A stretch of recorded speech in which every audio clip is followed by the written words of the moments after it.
How about like something like PTSD, for example? Do you suffer from any form of PTSD or anything related to that?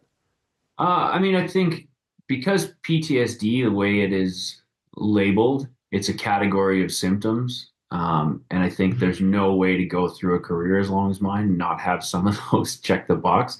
But actually, I don't think I agree with the diagnosis when you attach those symptoms. So, for instance, I've deployed for a big period of my life, been in threatening positions and places, done a ton of training and surveillance and all this stuff. So when I'm out, in the street, if a car follows me for 3 turns, I think it's strange and I start paying attention more. Someone is acting weird in terms of body language when they come to a restaurant, I think it's strange and I start paying attention more. The way I position myself when I sit somewhere is different.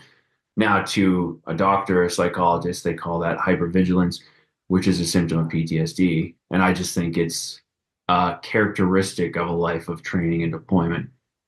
And so I don't necessarily agree with how they line up. But Right. yes, you were to talk to a doctor, some of the symptoms that are listed, for sure, I have them. Okay. And I've heard many times that music can be incredibly therapeutic in, treating some of those symptoms. I'm curious if you find that there's any relationship there.